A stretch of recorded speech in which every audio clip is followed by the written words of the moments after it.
Hello, the end of the video.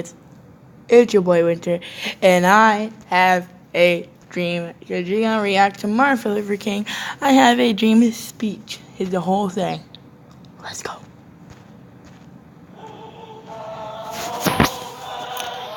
I don't know when this was. October 20th, 1996. 63. I messed up. I know it doesn't say that.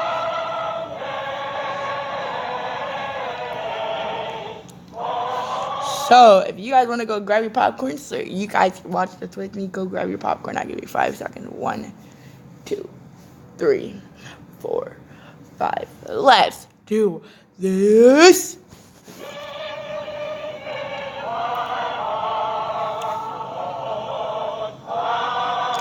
Light amp. Can we just get to the part? I'm going to present to you the moral leader of our nation.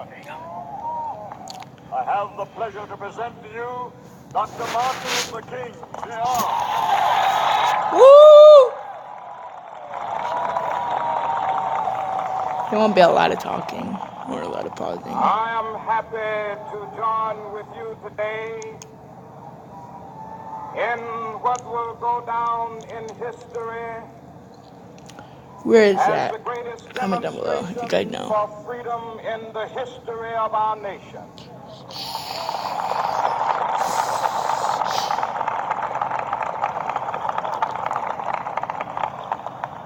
Five score years ago, a great American in whose symbolic shadow we stand today signed the Emancipation Proclamation.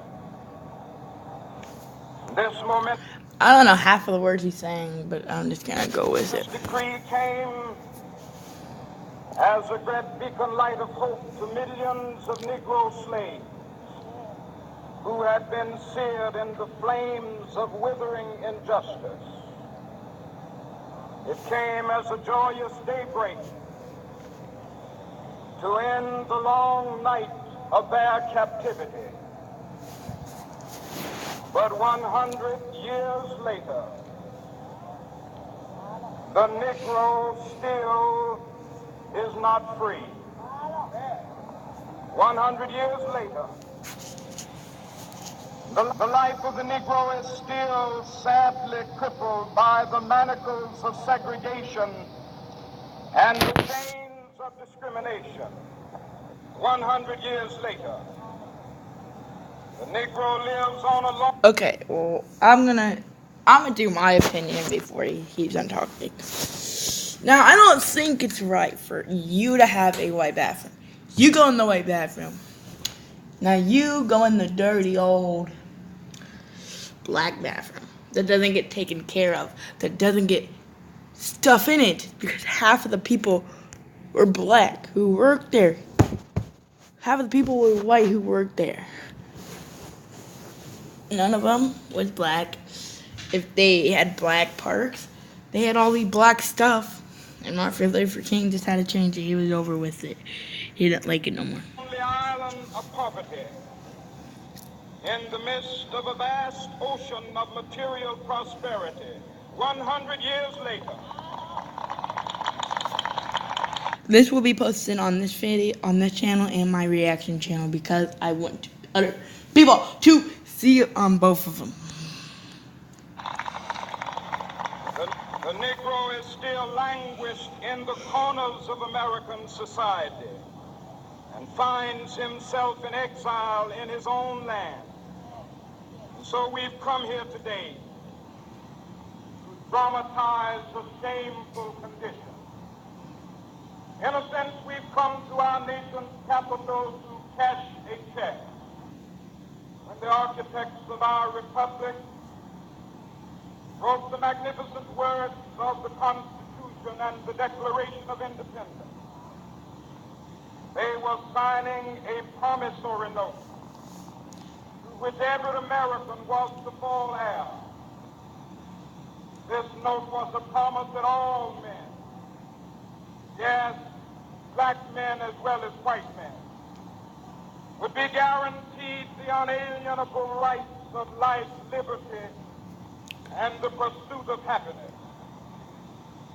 It is obvious today that America has defaulted on this promissory note insofar as her citizens of color are concerned. Instead of honoring this sacred obligation, America has given the Negro people a bad check, a check which has come back marked insufficient funds.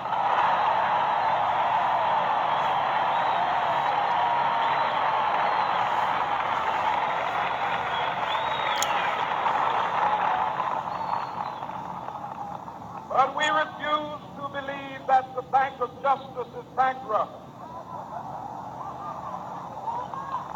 We refuse to believe that there are insufficient funds in the great vaults of opportunity of this nation. So we've come to cash this check, a check that will give us upon demand the riches of freedom and the security of justice.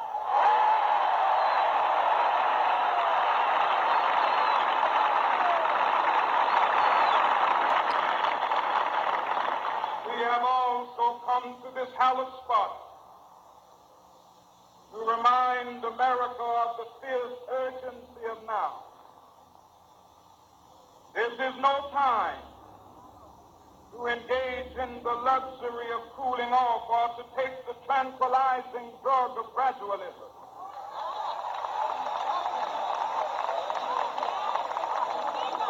Now is the time to make real the promises of democracy. Now is the time to rise from the dark and desolate valley of segregation to the sunlit path of racial justice. Now is the time to lift our nation from the quicksands of racial injustice to the solid rock of brotherhood. Now is the time to make justice a reality for all of God's children. It would be fatal for the nation to overlook the urgency of the moment. This sweltering summit of the Negro's legitimate discontent will not pass until there is an invigorating autumn of freedom and equality. 1963 is not an end, but a beginning. Those who hope that the Negro needed to blow off steam and will now be content will have a rude awakening if the nation returns to business as usual.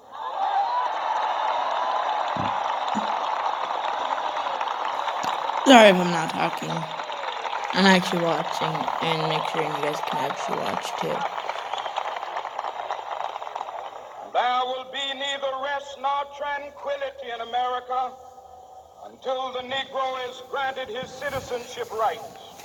The whirlwinds of revolt will continue to shake the foundations of our nation until the bright day of justice emerges. But that is something that I must say to my people who stand on the warm threshold which leads into the palace of justice. In the process of gaining our rightful place, we must not be guilty of wrongful deeds. Let us not seek to satisfy our thirst for freedom by drinking from the cup of bitterness and hatred.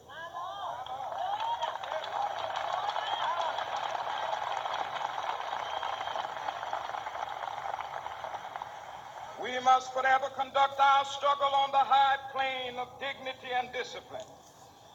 We must not allow our creative protests to degenerate into physical violence.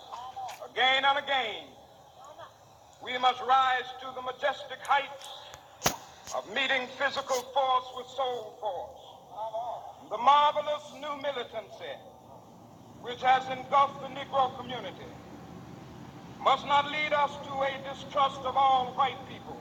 For many of our white brothers, as evidenced by their presence here today, have come to realize that their destiny is tied up with our destiny.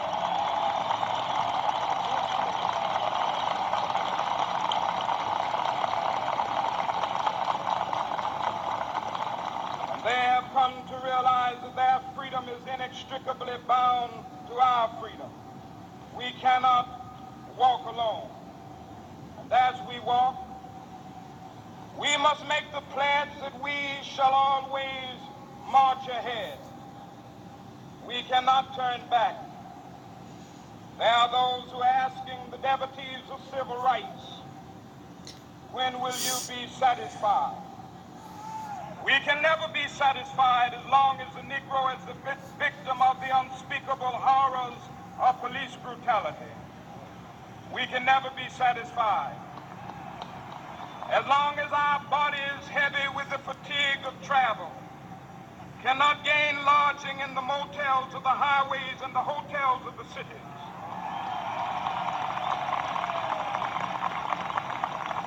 We cannot be satisfied as long as the Negro's basic mobility is from a smaller ghetto to a larger one.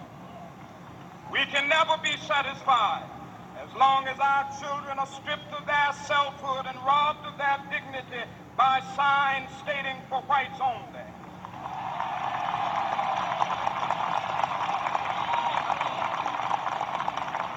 We cannot be satisfied as long as a Negro in Mississippi cannot vote and a Negro in New York believes he has nothing for which to vote.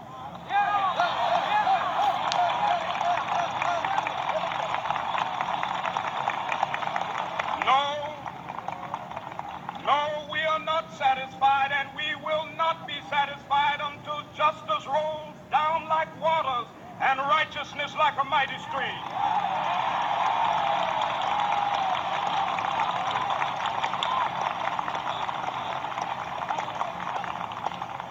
I am not unmindful that some of you have come here out of great trials and tribulations. Some of you have come fresh from narrow jail cells. Some of you have come from areas where your quest for freedom left you battered by the storms of persecution and staggered by the winds of police brutality. You have been the veterans of creative suffering. Continue to work with the faith that unearned suffering is redemptive. Go back to Mississippi. Go back to Alabama. Go back to South Carolina. Go back to Georgia. Go back to Louisiana. Go back to the slums and ghettos of our northern cities. Knowing that somehow this situation can and will be changed. Let us not wallow in the valley of despair. I say to you today, my friend,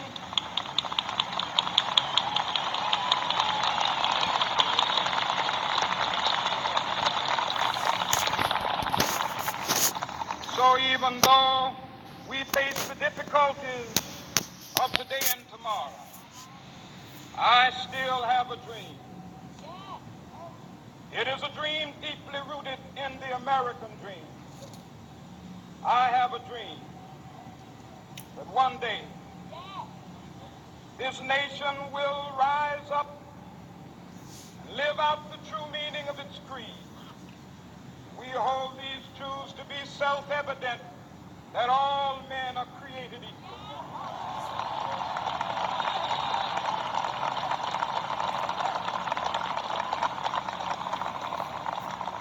I have a dream that one day on the red hills of Georgia, the sons of former slaves and the sons of former slave owners will be able to sit down together at the table of brotherhood. I have a dream that one day, even the state of Mississippi, a state sweltering with the heat of injustice, sweltering with the heat of oppression, will be transformed into an oasis of freedom and justice. I have a dream that my 4 little children will one day live in a nation where they will not be judged by the color of their skin, but by the content of their character. I have a dream today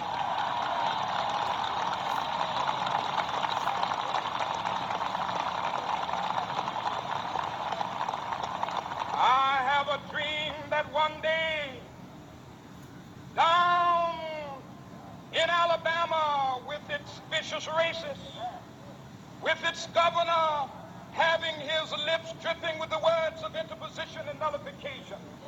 One day right there in Alabama, little black boys and black girls will be able to join hands with little white boys and white girls as sisters and brothers. I have a dream today. And they do. They made it happen. I mean, you could adopt a white guy, a white girl, and a black girl. I have a dream that one day every valley shall be exalted. I comment on every hill and mountain shall be made low, the rough places will be made plain, and the crooked places will be made straight, and the glory of the Lord shall be revealed, and all flesh shall see it together. This is our hope.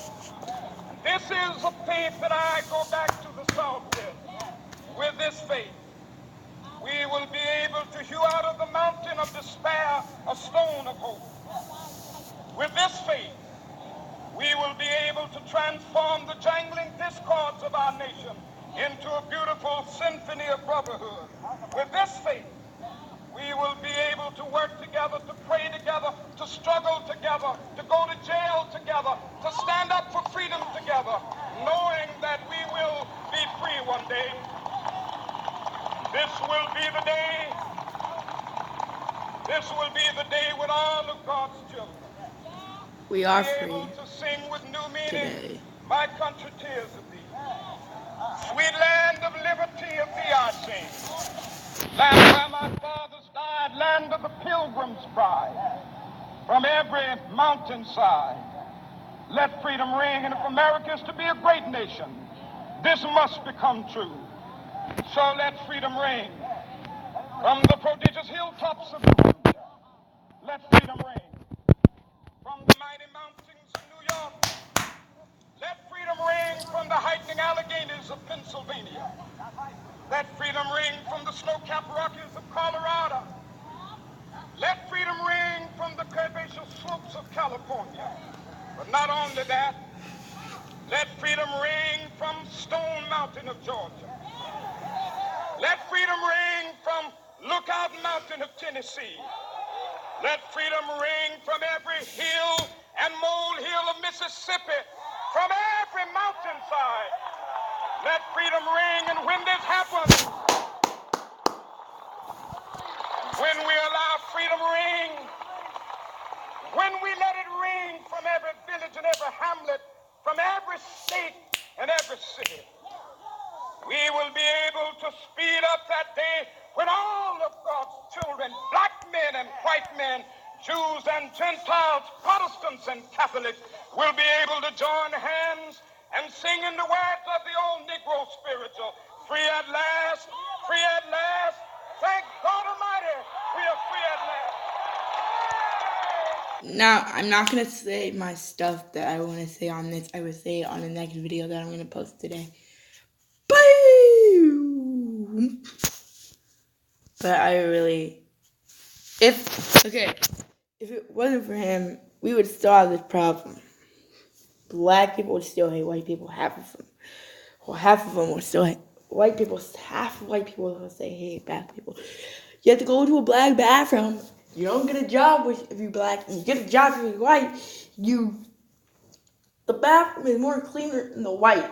The bathroom is more dirty than the black. If it did not change, it would still be the same as today, standing 2019. But Martin Luther King changed that in a heartbeat. So that's half of it. So see you.